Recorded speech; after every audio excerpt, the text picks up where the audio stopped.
have we still like lost, even as millennials, have we lost our ability, have we lost our understanding of how to interact with people? I think that, you know, we don't really listen to people. Like, it's like you're listening to like get your point across, because it's like, okay, you're not listening to like hear what someone's actually saying, to understand a perspective. And it's like, I think that the pandemic probably led to just people not being able to connect with others. I think it's, you know, these devices that we all have, like you just, like, we're of the age where we talk to women. Yeah. You know what I'm saying? You be at the movie theater and you see that girl and you go talk to her. You go shoot your shot, bro. Like, yeah, like, do you like me? Yes, no. You know what I'm saying? Like, you wrote notes, you folded them hoes, and you know what I'm saying? Like, you got creative with like how you would express who you are and what you liked about somebody. Like, that was romanticized. And very direct. And very direct. You had to be, because that was your differentiator. You know what I'm saying? If you could talk, you could have a conversation. Absolutely. That sets you apart. We don't have that now because of the access with the apps, the access with, you know, what you were talking about. You see a woman in LA, you see a woman in Atlanta, you know, you're in Houston, but you feel like, okay, if this girl liked my pic, then she wants to, you know, I can get this woman. And it's like, bro, like, you potentially, but like, that's not really a reality, bro. That's like, I get it, but like, that's not exactly, bro. Yeah.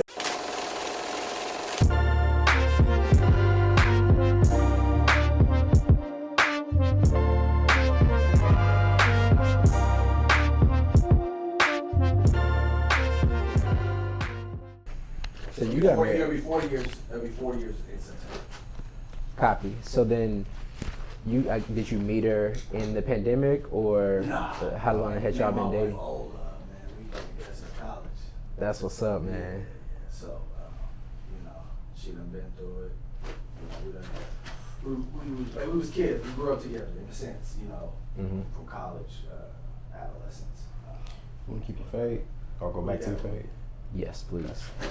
You know, I always say when I talk to people that are not married, or even if you're married, find somebody you can do life with. That's a key. Because all other things, this shit'll fade, it'll weather, you know, it'll be tethered, you know, it'll tear. If you find somebody you can do life with, that's a very, very powerful thing. You don't let that person go. I completely agree. Yeah. Sharks, I'm about to record with Alex. I ain't kicking you out, but I know you don't like being on this shit. Or be off camera, you know what I'm saying, asking questions. Yeah. Right. Hey, so what you think about this? Right, yeah. I actually do gotta go. I actually want you on it, but I know you don't. You don't want to do that. Pleasure to meet you too, Chase. Pleasure to meet you, bro. I'll definitely send the information too. Okay, appreciate it. All right, love you, brother. Hey, you got change? What kind?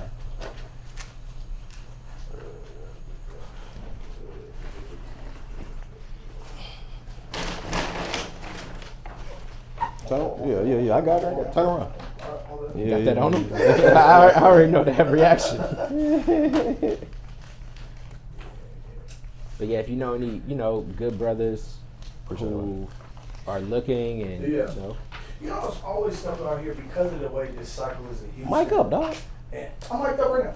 I'm mic'd up. Look, mic'd up. It's all right. I always say, you know, there are still good women out here, and there are also still good men out here. Yeah. You know, the gap is just the connection, you know, and I think that's the thing, because Houston, the social scene is a very hard thing to navigate in the sense of you're either popping or you're not, or you got some shit where other people ain't, and it's just a difference of, you know, I'll say logistically.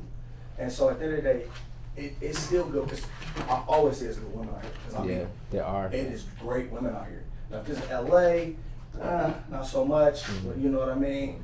But the DCs, the Houston, it's good women out here. Yeah. But they just logistically don't match up because they get sucked into the world of like, well, I should go here, I should go there. But that's not the people that's looking for you. Right. And another thing is, are the people you're looking for looking for you? Yeah. You know, and I think that's a big misconception, especially for women. You know, they want this, and if that nigga looking for you. Right. You know what I mean? And vice versa too. But That one goes both ways. Oh yeah, that one definitely goes both ways. That's one of Alex's kind of key points, is like how cliquish the Houston social scene can be, and it's hard for somebody to just run up in here and navigate that and start finding things and finding people. We too cliquish. Yeah. And it's like, and it's a spectrum, right? It's like on one side, it's, you know, you want to go to a spot because you know everybody gonna be there. The camps, the 50-15s, you know, the Chapman and Kirby's. But then the other side is who all gonna be there. Like everybody can't go, you know. So I always say, like, you got this pop the balloon culture, but you can't find love by popping the balloon. You have to find it by popping the social bubbles that keep you from meeting someone that might be looking for you.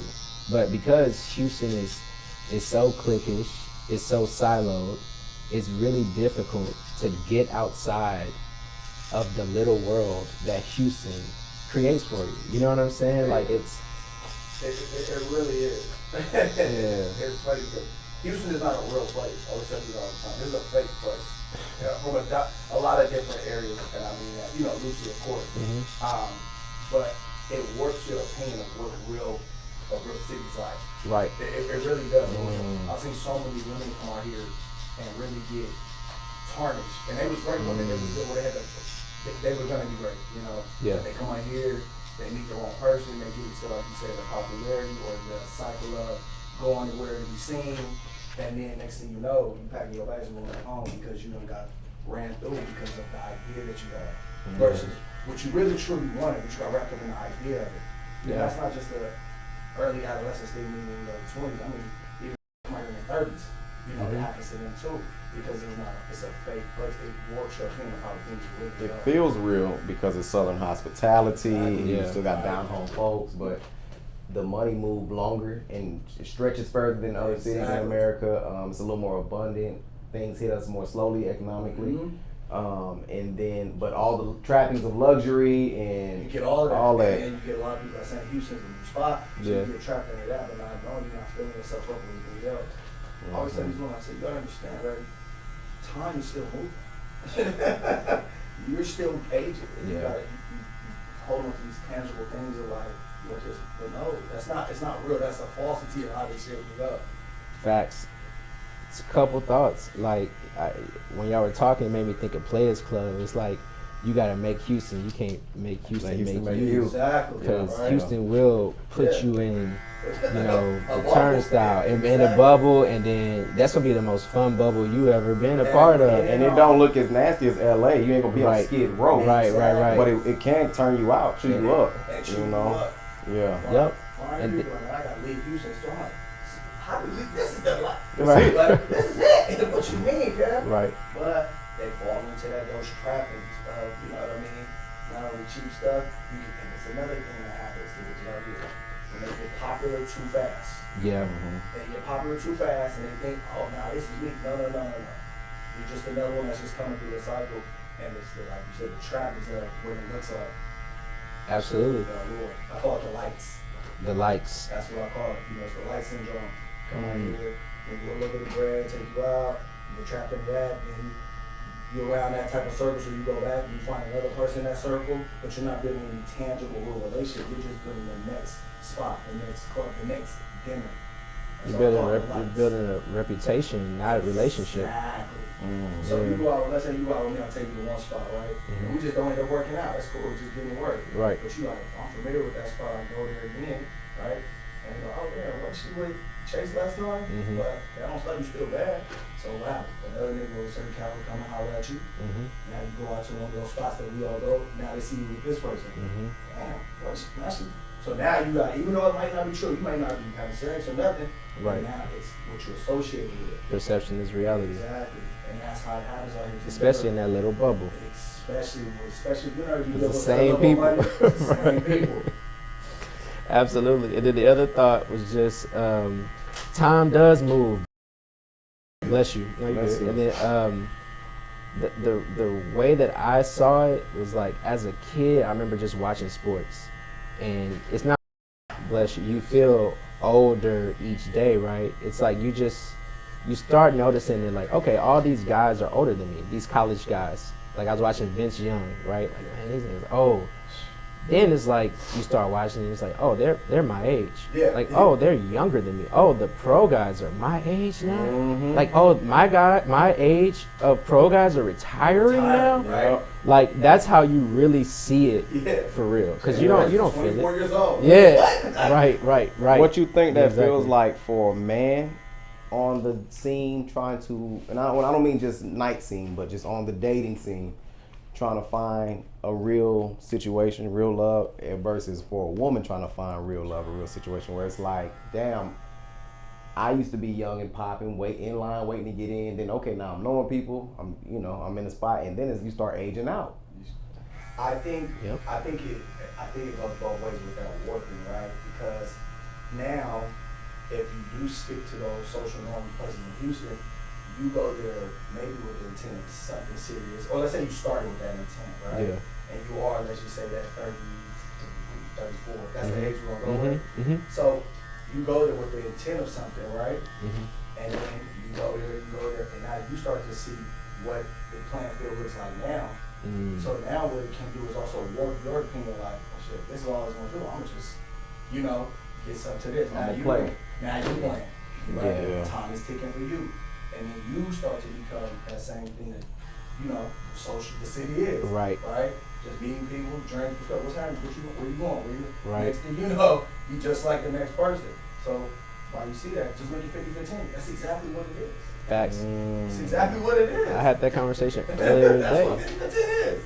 It's this guy that because it's like I said, it's 160 women, 40 guys, 4-to-1 ratio, and it's like, with old boy, I sent him 2 profiles that he was compatible with. One was like a really big Christian, like really serious about it.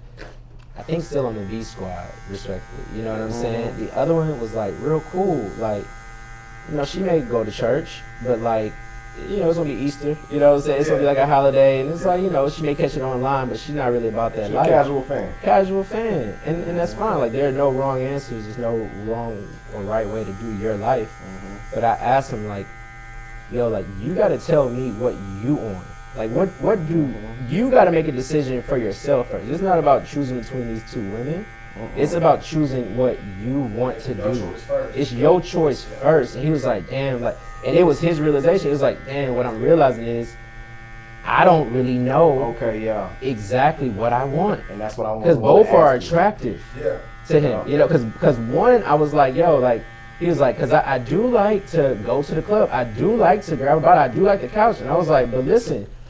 Girl, not gonna do that. She's not doing that. I was like, And it's not her interest. exactly. But I was like, which version of yourself are you going to allow to win this? Because I'm sure a version of you is like telling yourself, God said, when you find a wife, you find a good thing. He didn't say nothing about a couch. You know what I'm saying? Or it's like, is this person gonna push me too much out of my comfort zone where I grow resentment? That's So me being a married man, Alex, I'm cutting you off. Nah, you're good. My apologies, but me being a married man, what I'm looking at is not, I don't know what I want. It's like, you need to know what you can deal with. There is a space of stretch and growth. Yeah. But when you talk about polar adaptation, like I'm not over there, or I'm not way over here. I play it somewhere. You need to know what you can deal with, because you just said the word, Alex, resentment. You're gonna get down the way, and it's gonna be like, I resent this girl because I'm trying too hard to adapt to this thing she's making me be because I want. And the same thing with the girl. She get with him. And She may get turned out and be like, man, I'm so far away from my center.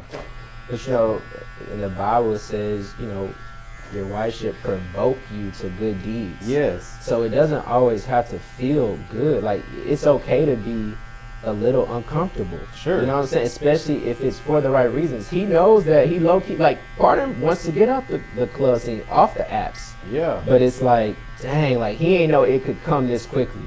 And I think that's what this matchmaking stuff allows me to do. It's like, now you got a decision to make, bruh.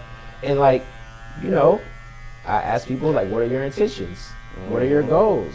Like, and so if it don't align, I'm not going to introduce you to, my friend who is a good person, good Christian, who asked me, before you put somebody in front of me, ask yourself if this is God's person for me. So I'm not going to do that. I'm going to ask, bruh. I'm going to ask, bruh, like, yo, man, is this something? Because you don't have to be perfect, but you do have to have an idea of this being something you want, and you got to take it serious. That makes me think about men, you know, say even like yourselves. I mean, you know, y'all are married, I'm married. But men who women like, qualified, right? Yeah. Are they even ready to make a decision? Yeah. So you know yourself, you know what you want, but it's like, I still got options out here. Like, what draws you to the point where it's like, I'm ready to make a decision? And I made my choice as a young man. I was in my 20s when I said, this my person. Right. And I married her before I was 30. And so, but to be older, you have more, you know more, you've been in relationships, you know what I'm saying? What makes a man say, I'm gonna stop right here? I think it's what you are, you know, you talk about what do you give your time to? The question I would ask if I was in that situation,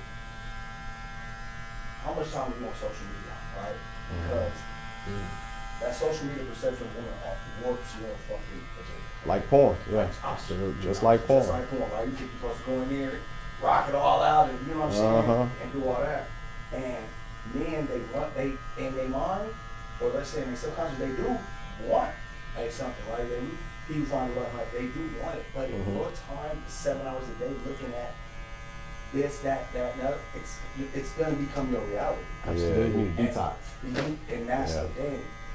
Men they do want a great woman, right? Yep. But they so warped, they're looking at a bad bitch that's flying here, or she got this, she buy, you know what I mean? And I do look good, so it puts them in a space to go what? Search out for that. Knowing this shit is a false thing, it's not what it is.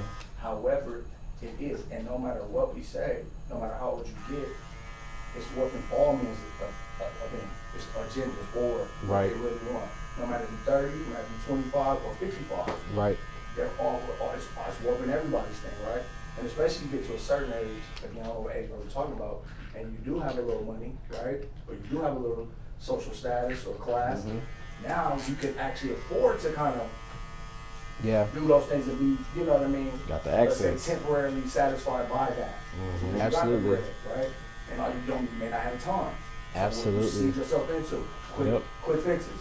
Absolutely. I know exactly what you mean, because when you ask people like, yo, what's your issue with dating? Men will say it feels transactional. It feels like pay to play. Women will say she doesn't feel like most men or a lot of men are intentional. And like those two connect because a lot of women judge intentionality based on your ability to take them to a nice restaurant because you see their value. Men are like, yo, if you want someone who's intentional, you got to know the same person's going to be intentional about his mental health, physical health, finances. You know, that means I budget. And if I don't know if I'll see you again, that may not be good. But if I spend $200-300 taking you to Toco Madera, you know, like I don't know if that's going to be good for my mental health. So what I do is I say, hey guys, I think there's compatibility here. And I think the first date, like I know you're a girl that likes to go to these nice restaurants. And this is someone who will take you there eventually.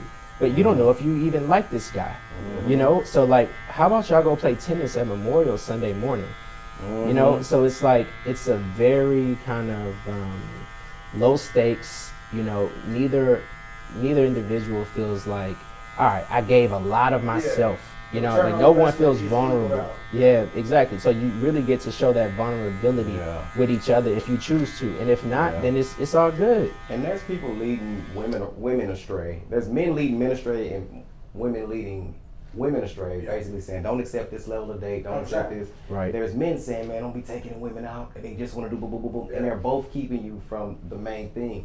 You know, when we're having our son, you know, the idea becomes important because it's like, I want to have him natural, I want to do boom, boom, boom, boom, boom. When a woman's getting married, I want this kind of wedding. It's like, do you want a wedding or you want a marriage? Do you want a delivery or do you want a baby? So it's like, do you want a date or do you want a companion? Since 2019, partner, you know?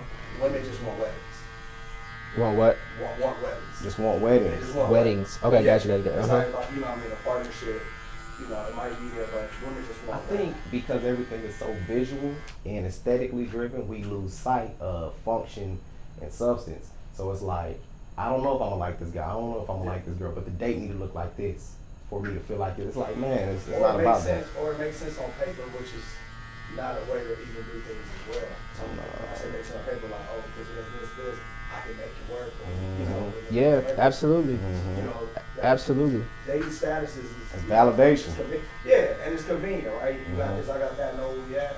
Another thing too, and I will say this, I told you, I blame men for a lot of this. You know what I mean? I put women, I get in they always, but I blame men too, because men are being led to act a certain way, that transactional shit, right? Because absolutely they are seeing it, they're being warped by opinion, so they're being transactional. Absolutely. So only gonna what? Follow suit after a while. And again, I still give women they just do because they're being led by stupidity with these other women not seeing that at the end of the day, it's like you have the evidence in front of you, right? You see these women who was getting to, you see these women that was using niggas for bread, using this, flying all over the place, and now they're 45, they're a flight attendant. I was telling names of that, but they're a flight attendant. Or now what they're doing, working at a call center. Like, man, you don't see there's evidence to this? Yeah. The proof is in the pudding at the end of the day. But I do blame men for going with the status quo transactional shit. Absolutely. Right? The token Madeira on the first day. Yep. What's your cash out? What's your cash out? Yeah. The fact that and you don't know, and it's cool to do that if you know the person and like, and that's your character and that's your budget. I'm fine with doing that, but like to do that as a way to show I'm different from anyone else before you know this person or like know details about them or just know that they'll take care of you too. It's just like my surefire anti-rejection. Bro, like, that's lame. That's lame. That shit is. And can this person, even if y'all get down the road, can this person ever respect you? Exactly. Like you, love you? You never know. You'll never know. No, because it's still gonna be that nigga with that Charger. With an 8-inch gas pump out to the bottom of the shit, living off way in the West Chase area. Absolutely. Yeah, exactly. But so I think men have a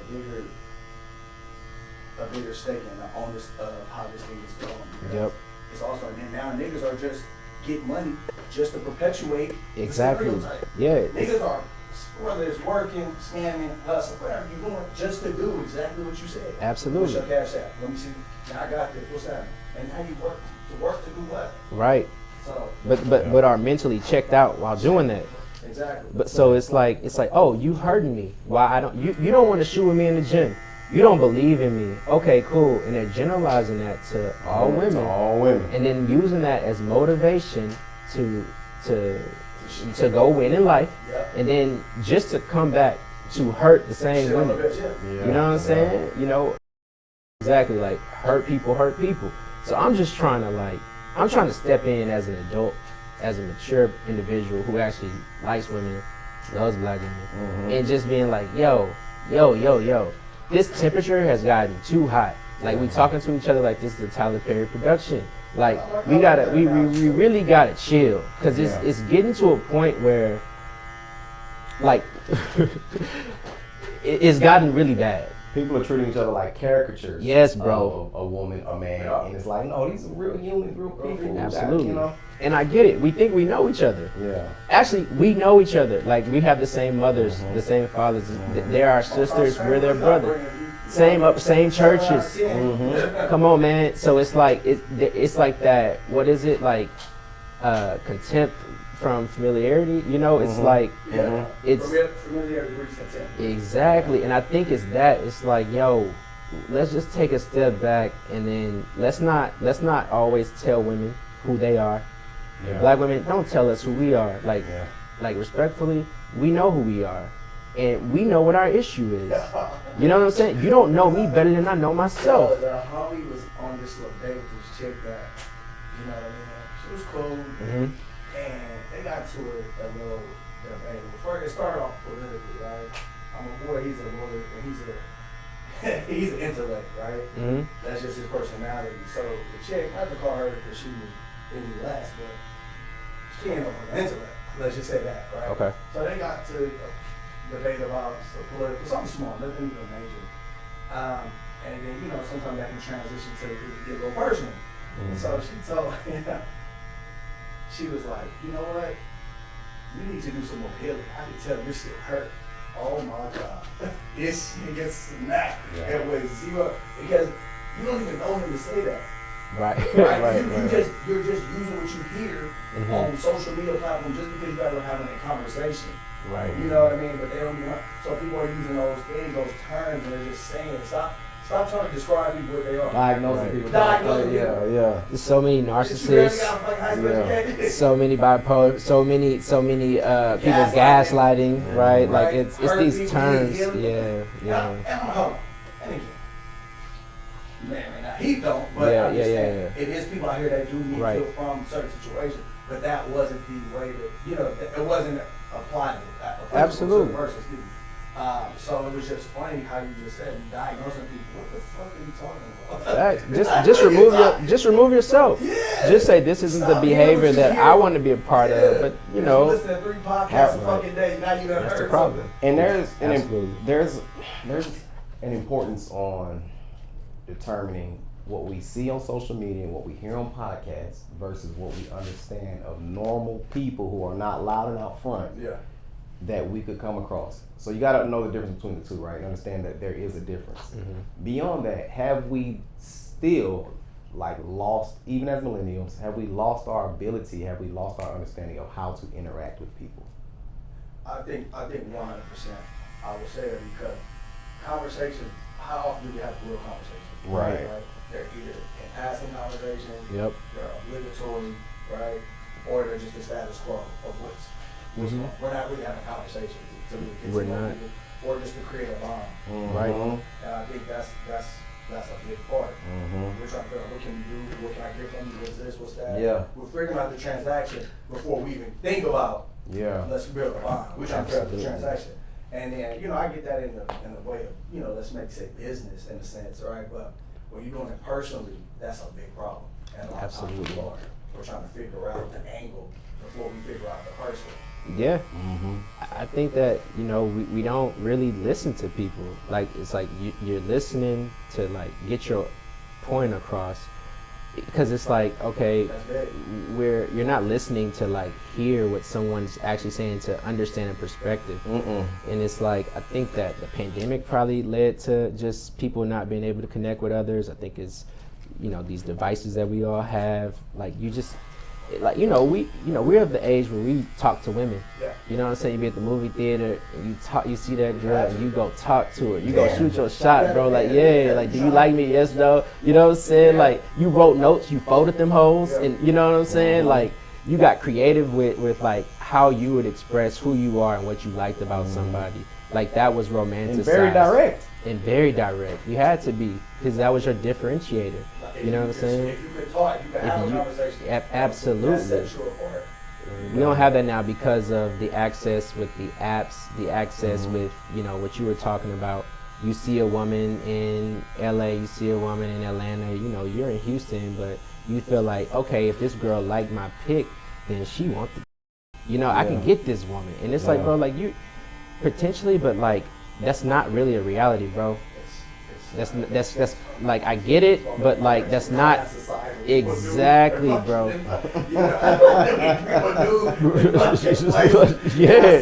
say that loose, but I'm so serious because I'm not gonna go on this tangent because about social media. But I will say this: think about our attention span now.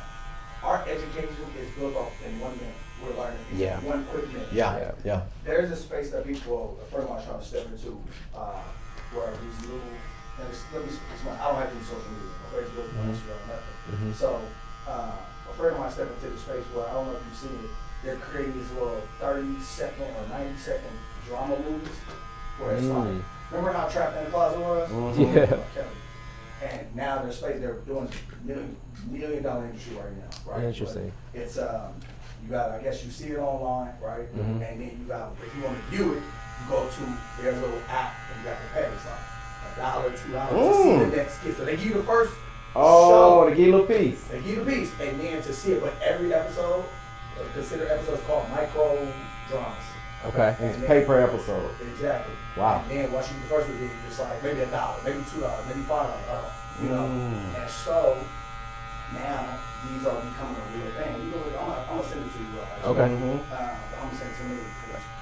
Like little mini soap operas. Exactly. And then it could be about anything. So now, what's about to happen? Now you have this space where we only real actors, right? The three of us can do them, right? And then, you know, people are going towards that. That's how short people's attention spans are. No, for sure. Niggas can't watch a movie no more because it's just like, my wife all the time, we watching a movie. She picked up her phone. Looking at her phone, yeah. Watch the movie. Please watch the movie. Watch the movie. Not stimulated enough. Right. Damn, Watch the movie. Right. I mean, right. it's Right. only an hour 30 drama. Like, I'm guilty of that, man. yeah, put the Oh, you be on your phone? Yeah, because I'll either be I'm looking a up movie something. person. So Oh, I'm in it. Oh, me too, bro. I love a movie. I'm on. Oh my gosh. I Really, love a dog. movie, but I don't think I think it's an attention thing though. It is an attention thing, but I'm like that all the time. I can be cutting hair and I'll be like, I'll think of something. I'm like, I need to look that up. I need to look at. It's just an attention thing, but Jamie get mad about that, or she be bothered when I do that. And so that's what I say. But think about this now, right? I naturally just have a short attention span. But movies will engage me. I feel when it's that. But other than that, I do a lot of things. So I say that to say where our thought process is going now. We gotta make, or the industry has to make these things just to engage or keep this thing going because people's attention are so short now. Going back to the conversation piece of it. We don't talk to people no more because we're always just on to the next thing, on to the next thing, on to the next thing. And so you don't know what questions to ask, right? No, so it's you like, don't even listen, so you take her to Madera, right? And then it's like you talking about, okay, what shows you watching? Okay, like who you talk to in Houston?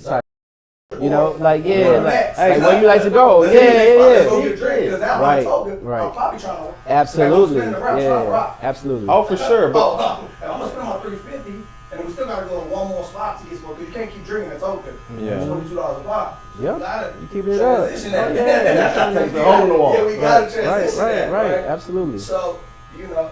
what's crazy is what seems to be due at the end of the day is high stakes, right? Because say we going on the narrative of don't accept coffee date. I don't do coffee dates. Okay, cool.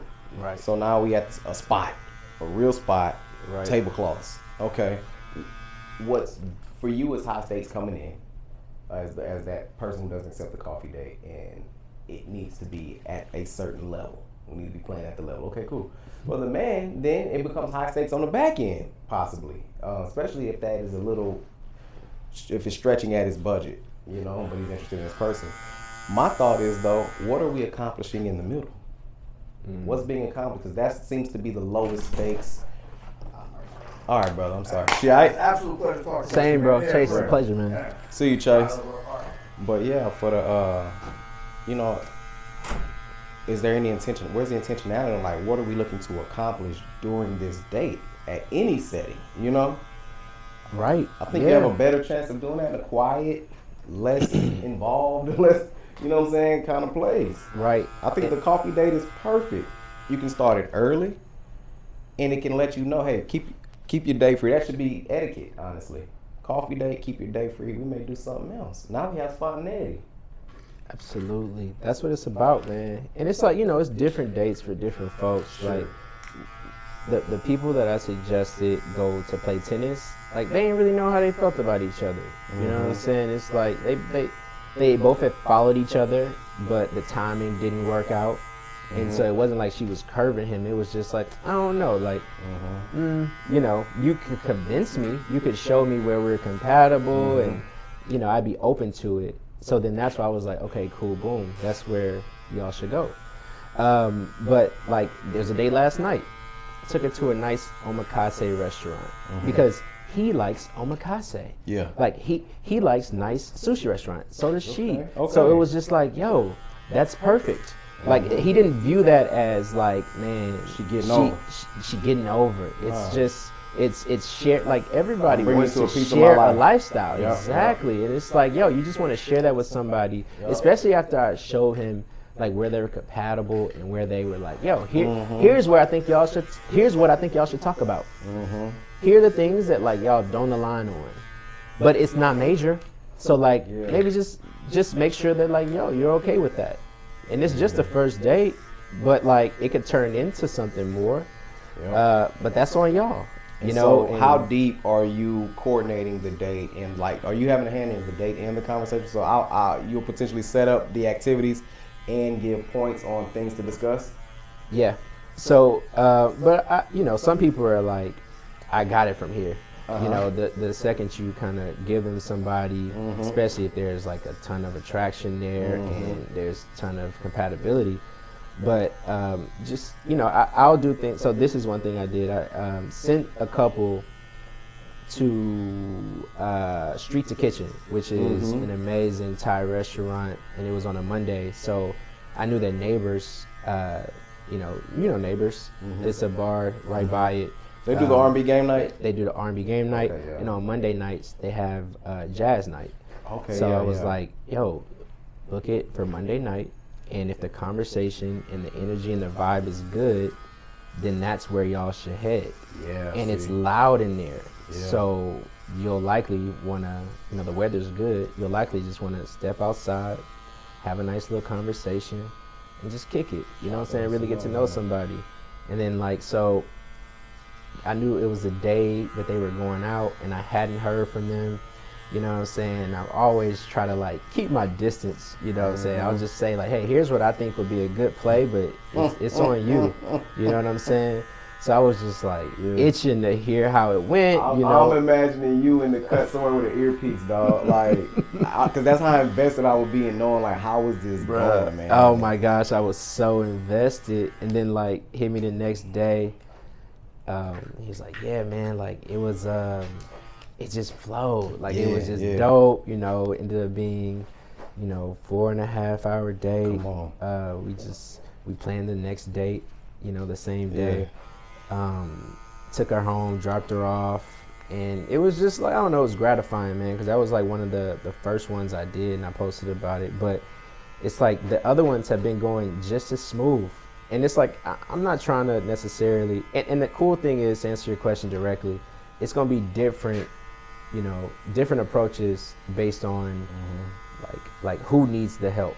And I haven't like structured, and I haven't over structured it in a way to where it's like, all right, here's exactly what I will do for you. It's like, nah, I'll do what's necessary, and we can talk about it. That's my next thought. Do you find yourself, when they are on the date, you know, are into conversation and getting that going, do you find yourself rooting for one person or the other situation? I'm rooting for both of them. Okay. And it's like, because I haven't done them blind up until this point. So I know that there's a level of attraction between already. So I think, you know, I did a poll and I was like, yo, should I do blind or, you know, keep showing photos or maybe just showing one photo? And people were like, you know what? We at an age where you should probably do it blind, man. Like, we trust you, or maybe one photo, you know. So then if that's the case, I will be rooting for one person. You know what I'm saying? Because you know what I have to also deal with related to that point? I have to figure out who I reach out to first. Okay. Because I want to start with the person that's more likely to say no. So then I don't get someone to be like, yeah, I'm all for him or her, and I then show this person to the other person, and then they're like, no. So then the person that said yes is like let down, or you know, having to go through that, you know, that process of thinking about, you know, what if or why me, and like eventually I'll help with that. Like I'm happy to be honest and, you know, not be hurtful and just figure out, okay, well, how do we use this to improve your chances with others? But, you know, if some people are like, oh, he's too short, he's too this, that, or the third, you know, it's like, all right, man, like, what do I do with that, right? Yeah, you see, that's why I kind of like the idea. I like the understanding of, at this age, you should probably go blind. Yeah. Because you've already done so much picking how you pick. And if I let you pick, you're going to pick maybe how you pick or try to guide, you know. So I like the idea of going blind.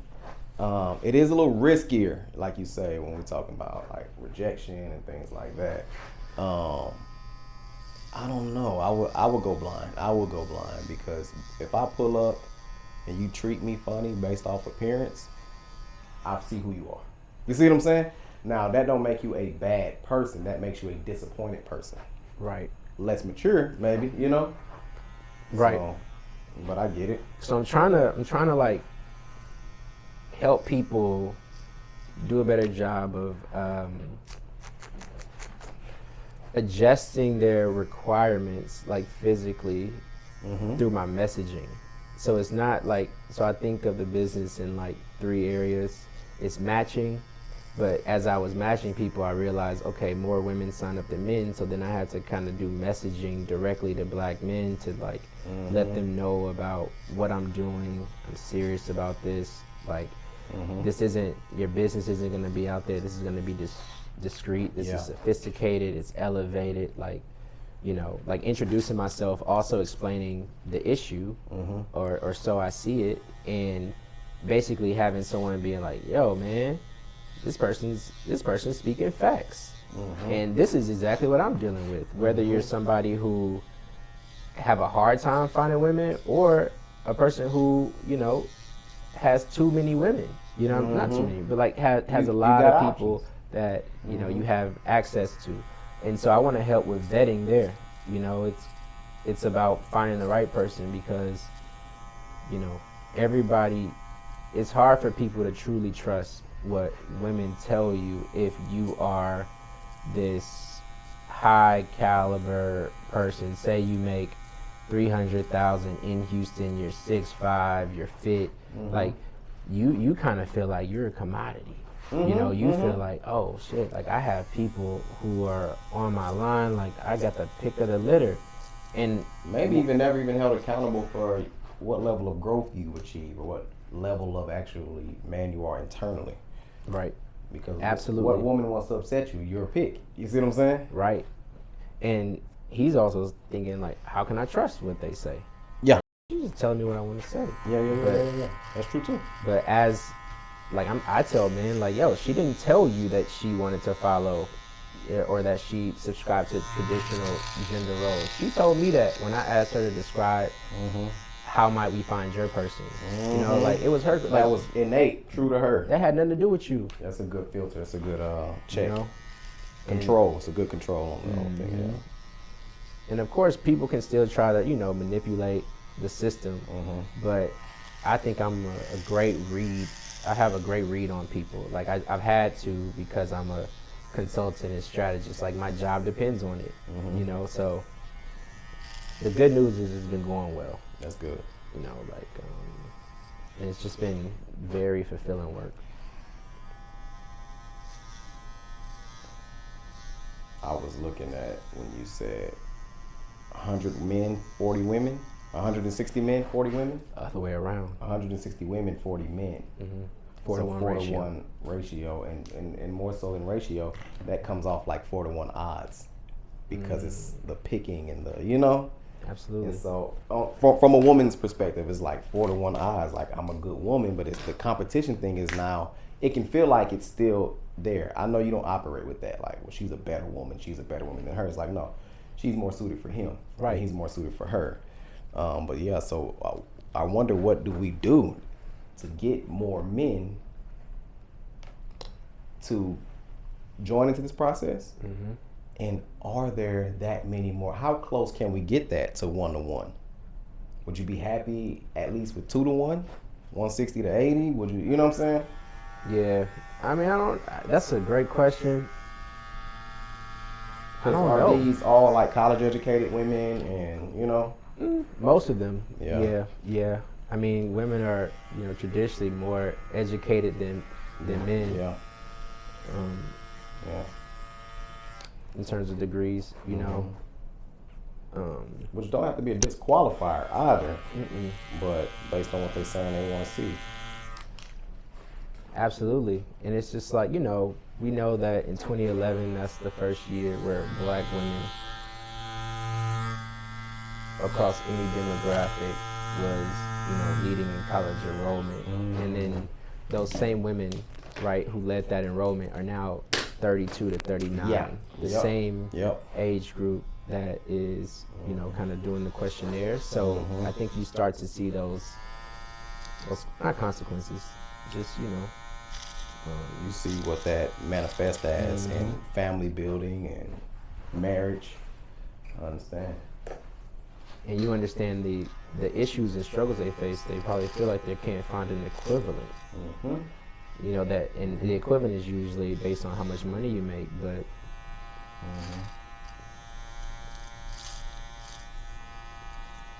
But we also got to look at, debt to income ratio. Yeah.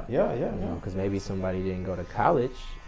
Maybe they don't have that college debt. Maybe you have college debt, but have a slightly higher salary. So while you make more than him, he takes home more. This tradesman may be in great position to buy a home sooner than you. He may be in position to help you with your business. That will make you earn even more than him. Mm-hmm. You see what I'm saying?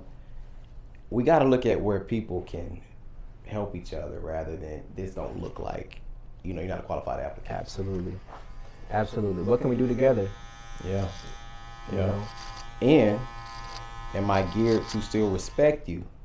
In the midst of that. And see, that's when I said messaging. So the three things are messaging, matching, mentoring. Mm-hmm. And it's like the messaging is literally that. Like, okay, women, like, you may make more than us, than black men, than single black men moving forward.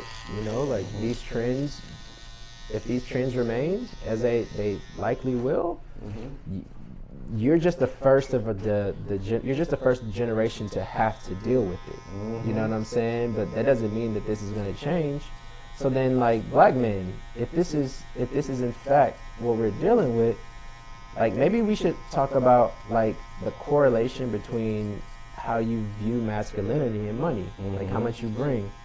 And like, maybe we should start thinking about like, okay, well, what are things outside of how much a man makes that could make you feel, protected and provided for? Also giving some room for the idea that the opportunities are not always, even if you are a qualified black man, the opportunities are not always looking for you. Absolutely. You see what I'm saying? And like that guy who's been talking about black dating based on white economic standards. It's like, it just does not work the same. It doesn't work. Even when people say, they immediately dismiss, and I don't want this episode to be about this, but when they dismiss the 50-50 conversation, like, never. My homegirl, she's huge in that space, would never. It could never happen. I don't see those men. Right? Yeah. And I love her to death. And I get what she's saying, and there's women who may never ever have to deal with that. I'm this echelon of woman. I'm just never gonna deal with that kind of man. The kind of things I like and the things I require, that kind of man wouldn't even be attracted to me. You see what I'm saying? Who wants to split bills? At that, what I like will turn him off.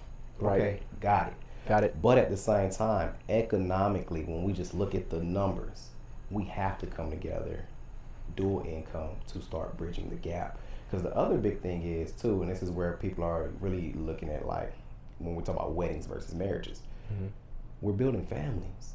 Why do we want to start out? We want to get together, we want to have a kid and set this next person up with less when they could have had more. We could have just both worked, even if for a season, right? Not to say the whole marriage, but whatever. We could have both worked, had more, better home, insurance, savings, all these different things, and pass it on and start bridging the gap so that when my son is 30, he's not having this conversation. Absolutely. I know exactly what you mean. And I think that, there's no wrong answer. Maybe if you don't want to go 50-50, okay. Then, for me, it's about solving supply and demand. Yeah, that's the thing. And you also have to have confidence. You have to know, if I'm saying I'm that level of woman, I also know I just filtered out so many people. Exactly. And my selection, my pool to select from is smaller, but I'm confident in who I am and my ability to still find a mate. It's like saying I'm going to the NBA. Yeah. I'm going to the NBA. I'm not going to focus on this. I'm burning the boats. I'm that good. Right. I'm going. And so I like, okay. Yeah. I'll give you the numbers. You. Right. We know people in the NBA. So it's like, I'm not knocking you. Right. Listen, if that's what you want to do, like, let me try to help you get there. But if we can't, if we can't get there, like, maybe I have some advice. Yeah. Yeah. I think it can't be. It's not a one size fits all. And sometimes you got to be mindful who you're taking the advice from. Not that they're the wrong advice giver, but they may not fit your playing style. Michael Jordan cannot coach basketball. Absolutely. You see what I'm saying? Absolutely. Eric Spoelstra, who never hooped, can. Excellent. You see what I'm saying? So did Pop? I don't know if he did, but he may be. If he did, he's probably the best blend. Right. You know, right. I bet he of did. the two. When you think of like a Steve Kerr, or you think of somebody who understands the plight of the average participant. Absolutely. You Who know? had to work for it. And I feel like, you know, just being honest, like sometimes, you know, my wife can hear some of the things that I say and be like, damn, like, you know, sometimes it feels like you're coming across as somebody who's telling everybody the right or the wrong way to do it, or coming across like, you know, we don't have our own problems. And I'm like, well, interesting that you say that, because I feel like me talking about these things is me sharing what I've learned and like how I've grown and not coming across perfect. But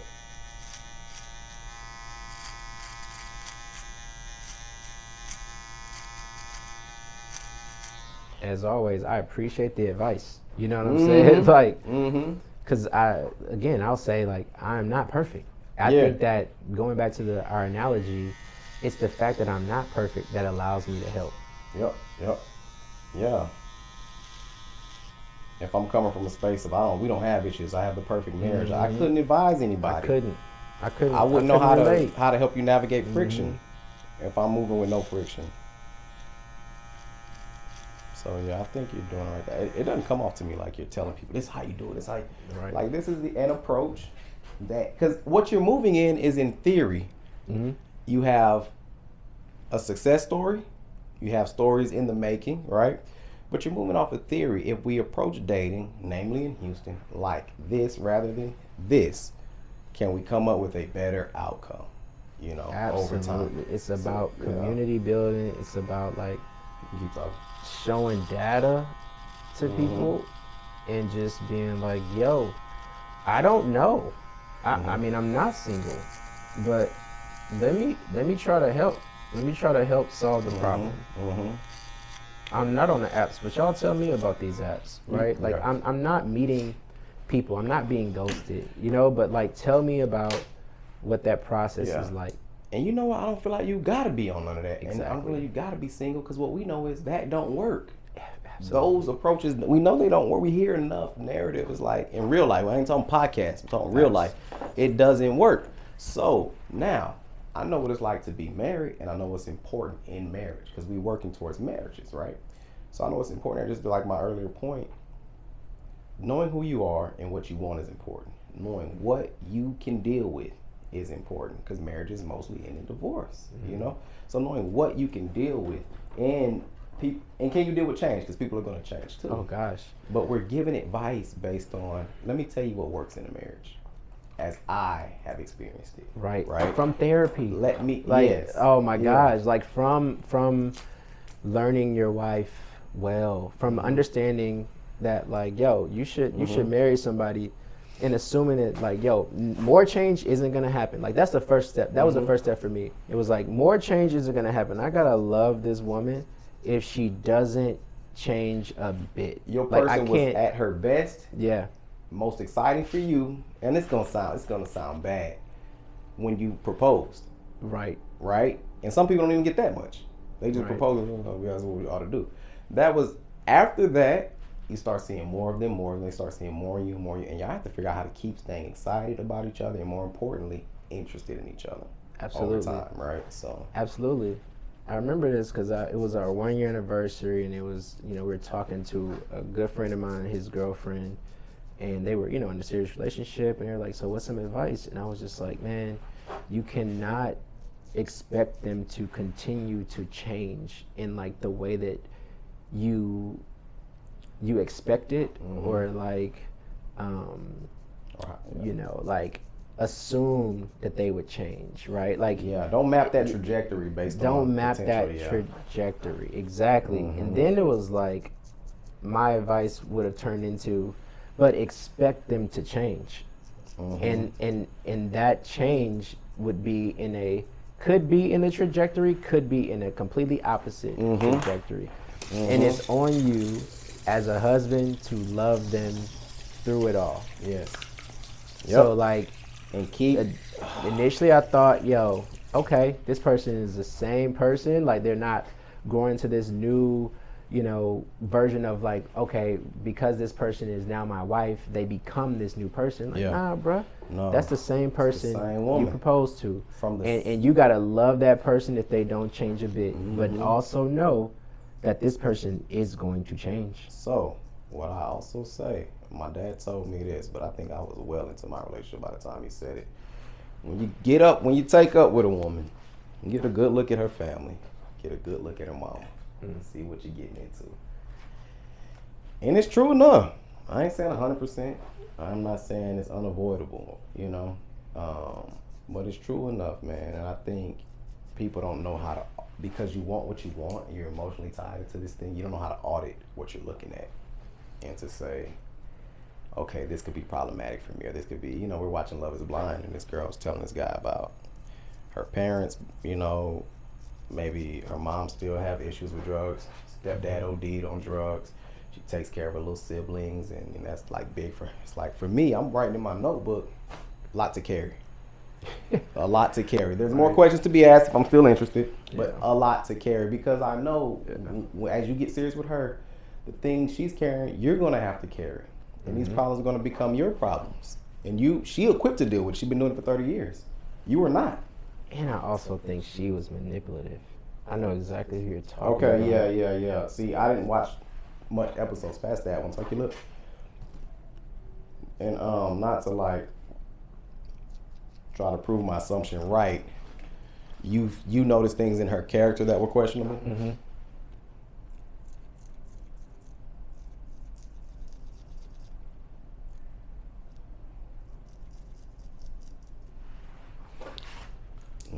I'm gonna have to get like another look at that. Nah, cause it's people talk about love bombing. I think it's also like trauma bonding. Like it seemed like there was like a hard transition from when she laid all that out to but yeah, made like a little subtle sex joke too. And I think she did that in order to elicit an emotional response, not because it was truly to connect and share with him in that moment. It felt like it was a tactic that she used. Yeah. And again, I don't know, I could be wrong, but that's how I experienced it. I watched Love is Blind this year.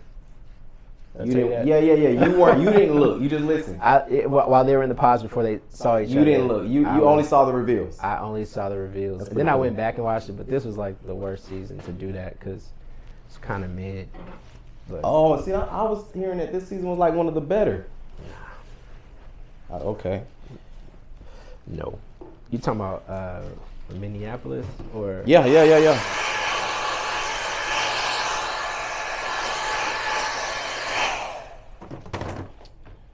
Man, I'm gonna have to get you on again, Alex. Thank you, man. Of course. This is gonna be episode 11. Sweet. Which is my number. My birthday's on the 11th. Hey. Which is a power number for me. Yeah. I mean, it was such a challenge to get myself to episode 10. Just to edit it, to shoot it, to, not that any of that was hard. It's just that different things that were happening that I was kind of fighting with. Cool, man. Thank you. Man, no, thank you. And I think it is good cross-branding. Yeah. I think I knew. I looked at the schedule. I knew just on Sunday and Monday was looking. I was like, I have to shoot this week. Where am I going to shoot? Who am I going to shoot with? And when I saw your name, I said, perfect. This is perfect. Let's go. You know what I'm trying to get away from too? And I didn't do it this episode. And I'm glad about it. I'm trying to get away from having to be funny. Yeah. You see what I'm saying? I do. It doesn't have to be a comedic podcast. If it's funny, it's funny. If it's meaningful, it's meaningful. And if it's both, those are the best episodes. Absolutely. But what we just watched is an episode that somebody can listen to on their commute, where they can, as they shower. That's something I would listen to while I'm in the shower. I'm getting ready in the morning. Yep. And that's the thing I'm thinking about. Can I make the kind of content that helps people have a better day? I think you totally can. Absolutely. Yes. And that's what a podcast is about. That's what it's about. I just think, I say a podcast is literally just a good conversation that you get access to. And so you just got to ask yourself, are you having good conversations? And then what I'm trying to build with the Well Match is just like a good little group chat, a good little network that now you have access to. Yes. And so I'm so Yeah. happy, man. I love talking with you. My Bro, bad same. days are better if you're coming in. Same. You know what I'm saying? And you kind of talked me through some things, but just the fact of you being who you are is purposeful. It has helped me today. It's helped me many days, but very tangibly, it's helped me today. Because I'm gonna tell you too, recording barbershop conversations, Alex, is not easy. It's not easy. Everyone doesn't want to do it. It's not always guaranteed to be like the right kind of convo. Right. And just physically, memory-wise, I can't record all day. Absolutely. And I'm not finna do that. Right. You know what I'm saying? So, I love you, man. love you, man. Love you, man. All right, I'm gonna have this out ASAP.